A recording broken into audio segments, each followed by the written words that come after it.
Naomi Wolf, welcome. Thank you so much. You've published a recording of a heated phone call with Energy and Emissions Minister Angus Taylor's office. Why did you decide to do that? Well, I don't know if I'd agree that it's heated. I think that I was firmly requesting a correction because Angus Taylor has made misstatements about me in very public forums, misstating that I was among graduate students at Oxford in 1991 who were campaigning against Christmas. He made this claim in his maiden speech to your parliament, and that's a very public forum. It's an important forum. It's not true. And the Financial Review, another important news outlet, had a big feature about him in which a detailed and lengthy story, which is not accurate, was published, and to their credit, they're correcting it right now, which I appreciate. But the version that came out that has stood uncorrected and that would have been signed off on by this member of Parliament's communications office has even more misstatements that I personally was at Oxford with him in 1991, living down the hall, which is not true, and that I personally campaigned against Christmas trees and Christmas, which is not true, and that he, quote, a Christian, end quote, opposed this campaign and lobbied against it and triumphed over my alleged campaign against Christmas trees. And all of this is not true. I wasn't there in 1991. I was in New York. I'd written what many people think is an important feminist text, The Beauty Myth. I was touring all over the world with it. It's fully documented. I was in Australia. I was in North America on book tour. I was living on 72nd and Broadway. I wasn't living in Oxford. I wasn't a graduate student. And I've never campaigned against Christmas.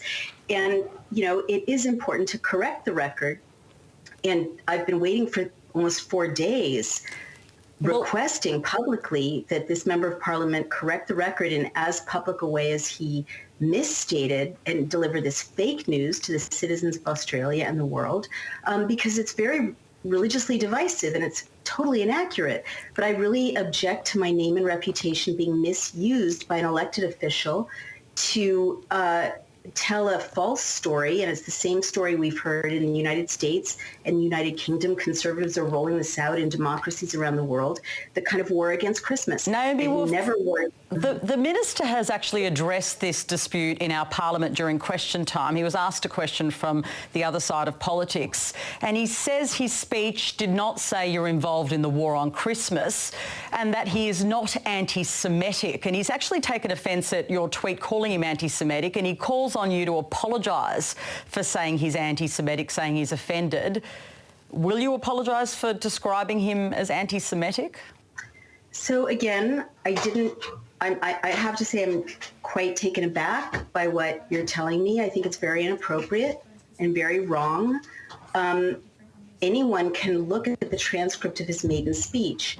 He stated that I was living down the hall in 1991 in Oxford. And that's not true. It's an untruth. He needs to correct that.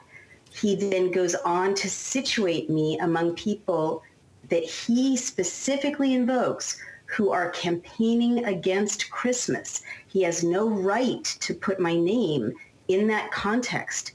It's not accurate. It's an untruth.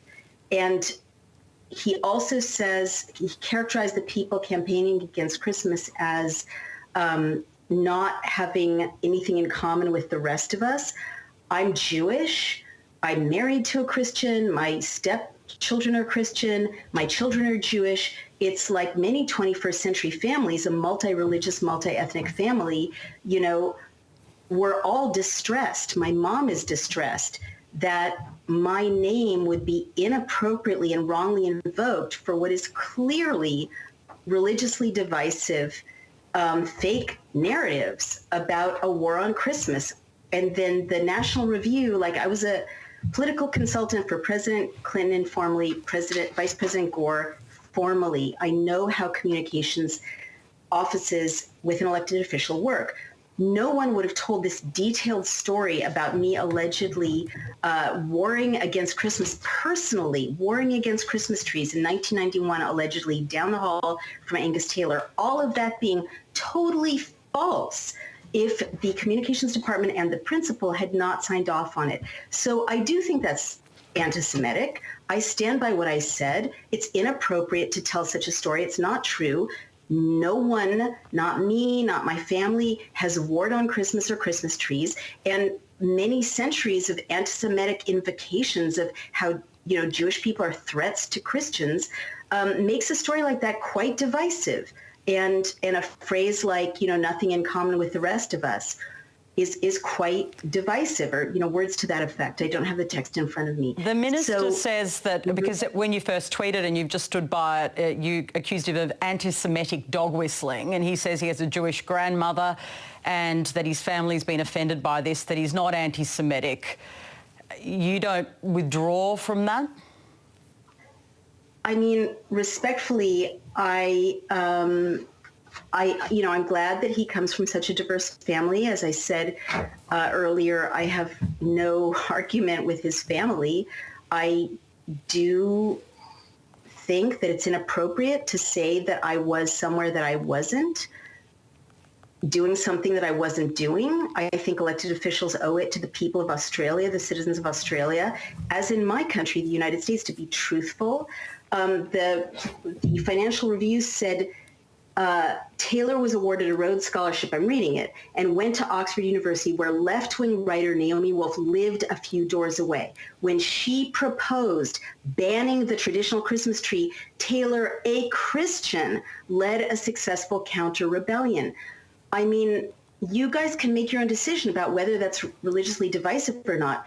My blended, multi-religious family is quite offended by it. It didn't happen. I was promoting a feminist text called The Beauty Myth all over the world that year. I wasn't in Oxford. I was no longer a graduate student. Okay. This is a matter of public record. So let's go to that, because Mr. Taylor remembers meeting you at New College at Oxford, he says. Is that a recollection you also have? Because he says he attended New College, Oxford from 1991 to 1993, and that he remembers meeting you. Do you remember meeting him?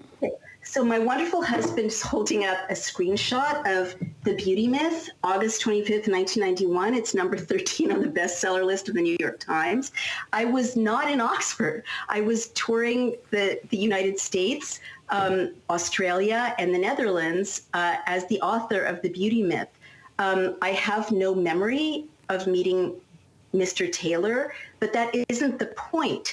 He didn't say in the comments that I objected to, and my wonderful husband has also produced a screenshot of Jo Chichester, who tweeted, bless her, she's an Australian friend of mine who was couch surfing on my couch at 72nd and Broadway in 1991, where I lived, and she tweeted that she can vouch for me being an inhabitant of New York City. I was 29 years old because she stayed with me in my apartment, and she met me in the Netherlands later that year where I was touring for The Beauty Myth. None of what Mr. Taylor has said is accurate. So I shouldn't have to identify where I was. He has said things that are completely provably wrong. There are multiple eyewitnesses, most recently my mom, Deborah Wolf, Dr. Deborah Wolf, who just told an Australian journalist, and she'll tell you and your viewers, that she was in Greenwich Village visiting me all that year, attesting to the fact that I lived at 72nd and Broadway. I was 29 years old. I'd met my future husband. I wasn't a graduate student in Oxford. As you my wonderful husband is just showing you a picture of my mom and my dad. That's Deborah Wolf and Leonard Wolf. Sadly, he passed away this year. That's me in my apartment on 72nd and Broadway on May 16th, 1991. It's a Getty image by Michael A. Smith.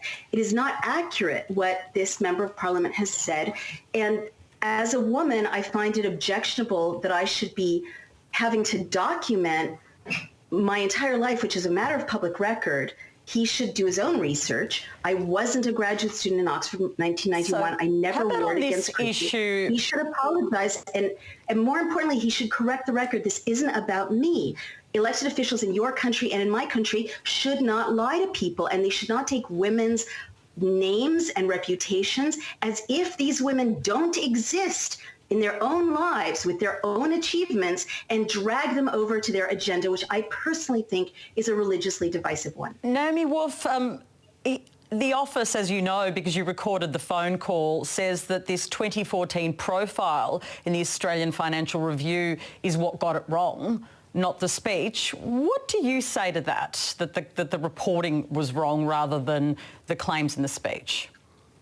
I mean, I've just been in communication with the very lovely reporter who wrote that story. To their credit, the Financial Review is doing what journalists should do, which is what I was trained to do as a journalist, which is correct an error. God bless them. You know, there's not as much of that around these days as we should see. That his name is Aaron Patrick. He's the senior correspondent, and he allowed me to present my correction, as he should.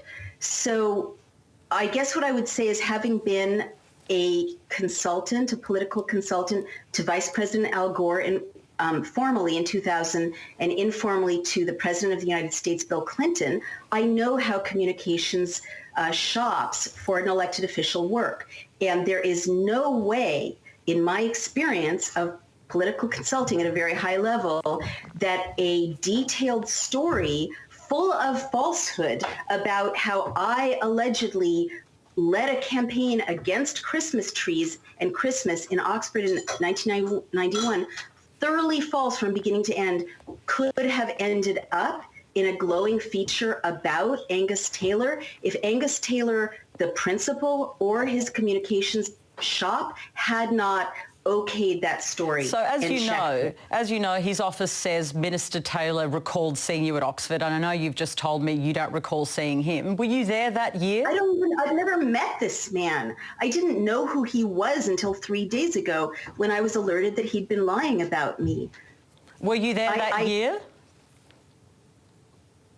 You know, I was traveling all over the world. I don't think so, because The Beauty Myth was published in Britain in 1990, and in 1991, again, I met my future husband. I lived in New York.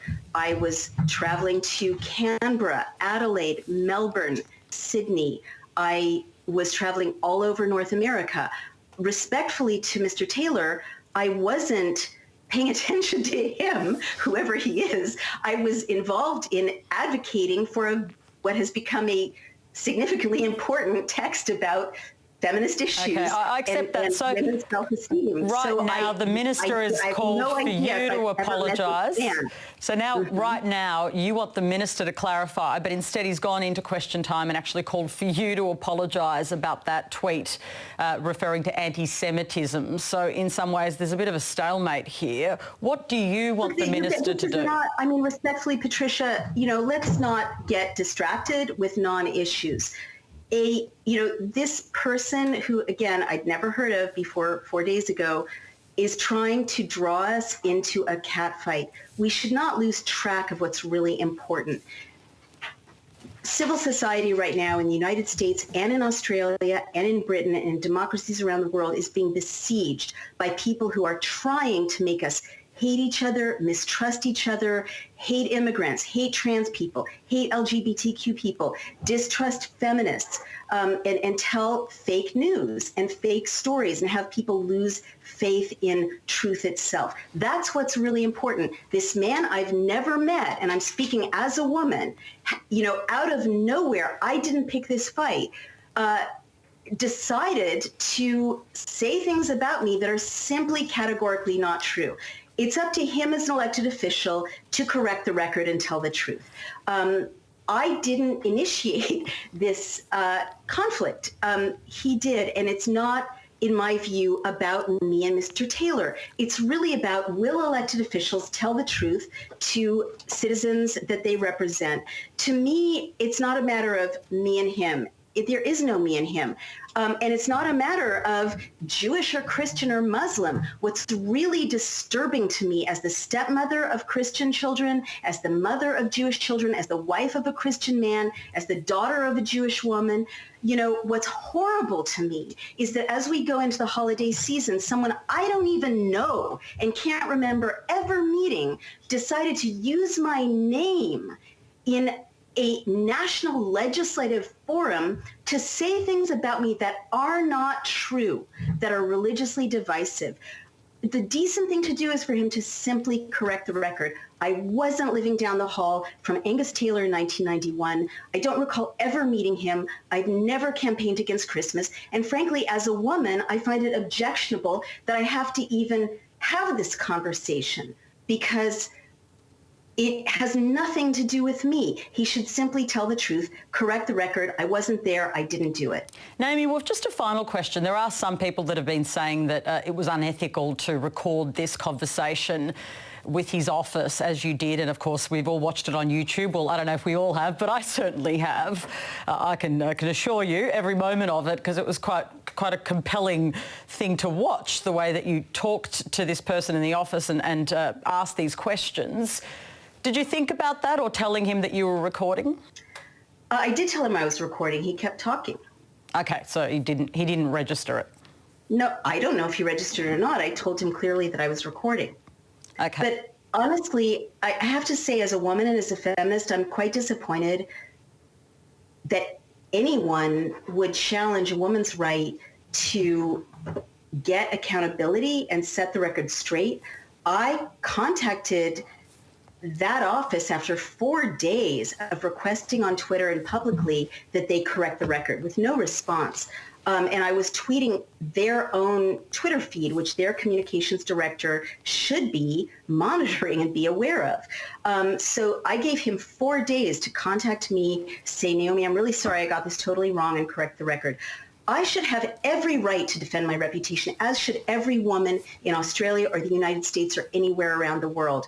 And I shouldn't have to be concerned about the feelings of people on the other side of a falsehood. I was acting in the capacity of a target of slander, and I have every right to defend my reputation, to tell the truth about where I was in 1991, and to resist anyone instrumentalizing my name, my family's reputation, or my religious faith as an instrument of hatred in the holiday season. I absolutely stand by what I did. Naomi Wolf, thank you so much for coming on the show. Thank you so much. I appreciate it.